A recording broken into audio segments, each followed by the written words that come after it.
de volta em mais um encontro virtual com a língua portuguesa. E hoje nós vamos tratar de comunicação escrita. Isso mesmo. Vamos pegar o nosso material? Então vai lá, pega o seu livro de português, lápis, borracha e também o seu caderno, porque você vai precisar para fazer a construção do seu texto, tá certo? Agora, ó, eu já falei para vocês que a gente vai tratar de quê? De comunicação escrita. Mas o que é que nós vamos fazer? Então, ó, para saber o que você vai fazer, pegue seu livro e abra ele na página 84. Livro de português, página 84. É a página que eu estou aqui, ó. Aqui nós temos, ó, comunicação escrita, texto dramático. O que vou escrever? Um texto dramático. Quem vai ler? Um dos grupos da classe. Nesse caso, quem vai ler? Sua professora ou mais alguém que você queira mostrar.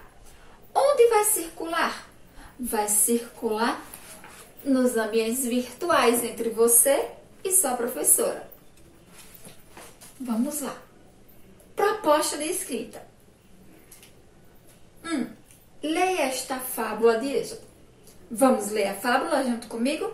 Então vamos lá. Acompanhe a leitura no seu livro e eu vou fazendo ela aqui junto com vocês, tá certo? A cigarra e a formiga. E as formigas. Num belo dia de inverno, as formigas estavam tendo maior trabalho para secar suas reservas de trigo. Depois de uma chuvarada, os grãos tinham ficado completamente molhados. De repente, apareceu uma cigarra. Por favor, formiguinhas, me deem um pouco de trigo. Estou com uma fome danada. Acho que vou morrer. As formigas pararam de trabalhar, coisa que era contra os princípios delas, e perguntaram: mas por quê? O que você fez durante o verão? Por acaso, não se lembrou de guardar comida para o inverno? Para falar a verdade, não tive tempo. Respondeu a cigarra. Passei o verão cantando. Bom, se você passou o verão cantando, que tal passar o inverno dançando? Disseram as formigas e voltaram para o trabalho dando risadas. Aí vamos agora à construção do nosso texto. Você e alguns colegas, nesse caso será você irá escrever um texto dramático com base na fábula que acabaram de ler. Então, se baseando na história da cigarra e as formigas, nesta fábulazinha aqui, vocês irão escrever um texto dramático. Mas o que é um texto dramático? Vamos agora refrescar a memória da gente? Nós vimos aqui em aulas passadas o que era um texto dramático. E agora vamos refrescar a memória. Preste bem atenção aqui no quadro. O gênero dramático. Um texto dramático, ele se enquadra no gênero textual drama. Vamos lá. E o que é esse gênero dramático? São textos escritos em forma de diálogo. O que é o diálogo?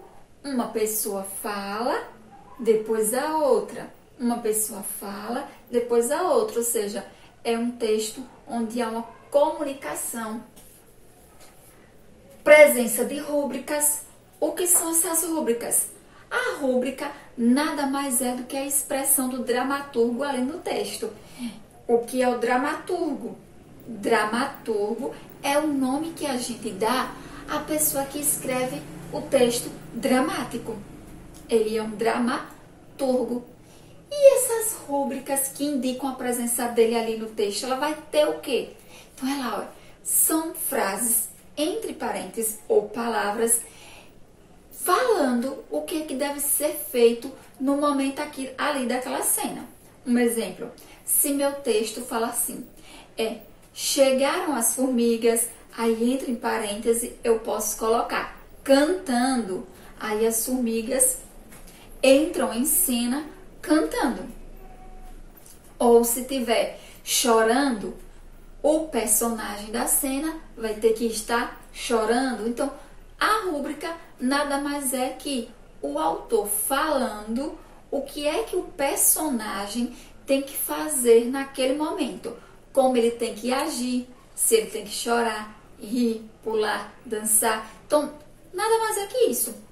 A rúbrica, lembre-se sempre, é uma frase entre parênteses ou uma palavra entre parênteses que indica ao personagem como ele deve agir naquele momento. O que tem mais em um texto dramático? Tem a sequência da ação dramática, que geralmente é constituída de conflito, geralmente tem um desfecho, fora outras coisas. Como assim um conflito? No caso aqui, ó, do texto, a cigarra e as formigas. Qual era o conflito que estava acontecendo ali? Conflito não é uma briga, não necessariamente vai ser uma briga. Mas pode ser, como aqui no exemplo, a cigarra que estava passando por um momento de aflição. Ela estava sem ter o que comer. Então aquilo era um conflito que estava acontecendo naquele momento com ela. E ela se deparou com as formigas e aconteceu que ela vai fazer o quê? Pedir para as formigas. E as formigas a questionam: por que você não tem? O que foi que você fez no verão?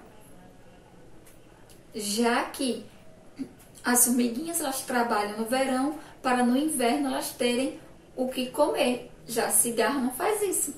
Não fez isso. E tem um desfecho. Aqui no nosso caso da história, qual foi o desfecho? As formigas fizeram com ela o quê? Uma troca, não foi isso? Elas disseram que para ela, então que tal agora você dançar? Desde quando ela disse que passou o verão cantando, ela disse, então que tal agora você dançar? Olha lá. E voltaram para o trabalho dando risada. Então, essa foi a forma que aconteceu o encerramento. O desfecho é isso. É o encerramento da história. As formigas falaram para ela, então que tal agora você passar o inverno dançando? E saíram dando risada. Esse foi o desfecho dessa história. Vamos agora ver mais o quê? E ele é feito para ser ensinado, ó. Por isso que tem o diálogo, tem as falas de um personagem, as falas de outro. Porque são textos para serem ensinados. E aí tem a presença das rúbricas, que é para dizer como vai acontecer a cena, o que cada personagem vai fazer ali naquela cena, se ele vai dar um grito, se ele vai estar desesperado. Então, por isso, tem todos esses detalhes, que é para na hora da encenação, o texto ser bem encenado. E ainda tem um toque também nesses textos.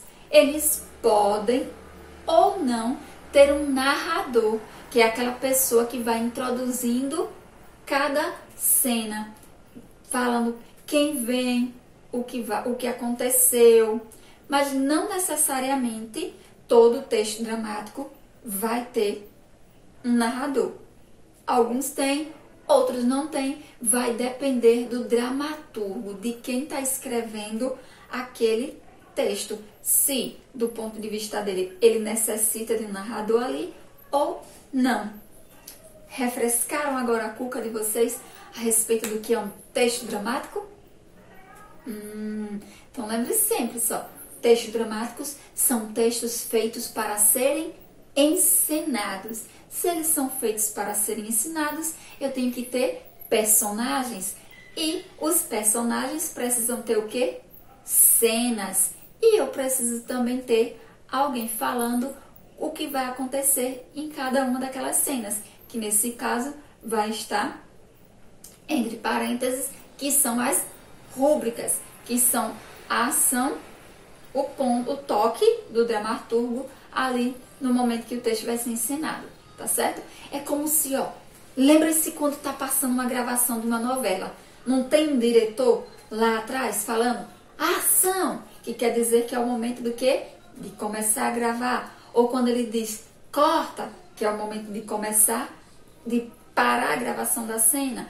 Aí ele fala, ator fulano, fique aqui, chore assim. Então, é isso que é a rúbrica, certo?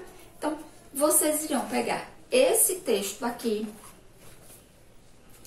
esta fábula, e transformá-la em um texto dramático. Ou seja, você já tem toda a história.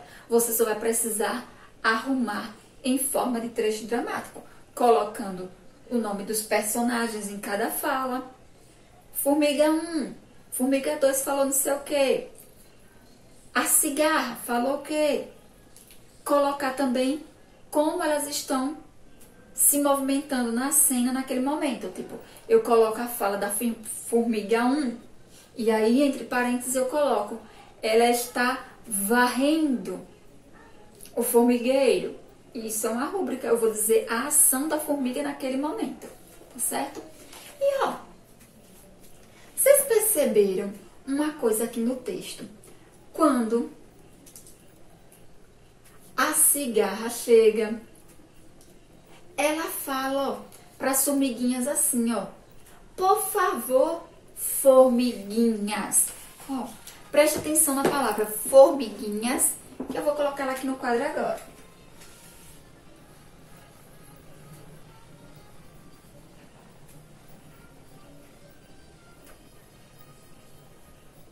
Ó lá. Coloquei a palavra formiguinhas, que tem aqui, ó, no texto de vocês. Formiguinhas. Foi a forma como a cigarra chegou tratando a formiga. E o que é isso? Por que será que quando ela chegou, ela não falou formiga? Por favor, formiga. Por que ela falou formiguinha? Será que era para todo mundo perceber que a formiga é bem pequenininha? Não, não era para todo mundo perceber que a formiga que ela estava falando era bem pequenininha, não. Ela utilizou, ó, um diminutivo afetivo. Isso mesmo, diminutivo afetivo, que era para dar um tom de proximidade com a formiga, que estava sendo amorosa com ela, amiga. Então, ela foi utilizar um diminutivo amigável. Formiguinha. É igual quando a gente fala, ó, amorzinho, criancinha. A gente está utilizando diminutivos afetivos. E por que eu tô falando disso aqui, de diminutivo afetivo para vocês? Porque nós vamos, depois que fizermos o textinho dramático, ó, a questão 2 aqui na página 84 do livro de vocês, vocês irão à página 120 do livro. Lá na página 120, ó, nós vamos ter um outro texto para vocês fazerem. Que texto é esse? Olá, página 120, bilhete. Vamos ler o bilhete? Mãezinha, a Aninha faz aniversário no sábado e dará uma festa. Fui comprar um presentinho para ela. Volto logo. Beijinhos, Paulinha. Isso aqui, este bilhete, ele foi escrito utilizando-se de diminutivos afetivos. Olha lá. Mãezinha. Será que é porque a mãe é bem pequenininha? Não. Ele utilizou-se de um diminutivo afetivo para demonstrar um carinho com a mãe. Olha lá. Foi comprar um presentinho. Fui comprar um presentinho. Será que é, ó, para demonstrar que o presente é pequenininho? Não, é também uma forma de demonstrar que ele foi comprar um mimo, um carinho para uma pessoa. beijinhos, Paulinha. Olha lá. Ela se utilizou no bilhete dela de várias palavrinhas no diminutivo afetivo para demonstrar um certo carinho para com a pessoa que ela estava se comunicando, e também ali quando ela fala do presente para demonstrar que ela ia comprar um mimo, um carinho para uma pessoa que ela gosta muito, que a gente percebe pela forma como ela se expressou, pela forma dela utilizar o diminutivo afetivo. Então, diminutivo afetivo é quando eu faço uso dessas palavras terminadas em inha, inho, para demonstrar um tipo de para nutrir um certo tipo de sentimento pelaquela pessoa. Vamos lá lembrar, ó, os que ela utilizou: presentinho, mãezinha, Aninha. Então, quando eu estou utilizando essas formas no diminutivo, eu não estou expressando o tamanho, mas sim uma forma de afetividade. Quando eu falo, ó, gato, o diminutivo vai ser o quê? Gatinho. O aumentativo, gatão. Então, gato, diminutivo, é gatinho. Eu estou falando de tamanho. Tamanho. Gatinho vai ser um gato pequeno. Agora, quando eu falo mãezinha, quando eu falo Aninha, eu estou demonstrando uma certa afetividade. E por isso a gente chama de diminutivos afetivos, tá certo? Então, você vai fazer, depois lá do texto dramático, vai fazer aqui, ó, um bilhete para um colega, convidando para uma brincadeira, um jogo ou um passeio. Isso é uma simulação. Você vai imaginar que você está convidando um colega seu para um jogo, um passeio. Só que você vai ter que fazer como Paulinha fez. Utilizar palavras no diminutivo afetivo, que a gente acabou de ver aqui, que não é quando eu estou falando, relacionando-me a tamanho, mas é quando eu tenho uma certa afetividade, estou demonstrando uma certa afetividade. Então, lembre-se sempre, diminutivo afetivo não está relacionado a tamanho, mas a demonstrar afetividade para com o outro, demonstrar carinho, demonstrar que se importa. É isso que você está utilizando quando você faz uso dessas palavrinhas: mãezinha, paizinho, coleguinha, certo? Então, página 120, você vai fazer aqui, ó. Como é que eu vou fazer? Use como base o texto de Paulinha. Então, ó, página 84, texto dramático que você vai construir. Página 120, você vai fazer mais um texto, só que dessa vez vai fazer o bilhetinho se baseando no bilhete de Paulinha que está acima, utilizando palavras no diminutivo afetivo, tá certo? Então, ó, esse foi o nosso encontro de revisão hoje e espero você aqui nos próximos, tá certo? Beijos!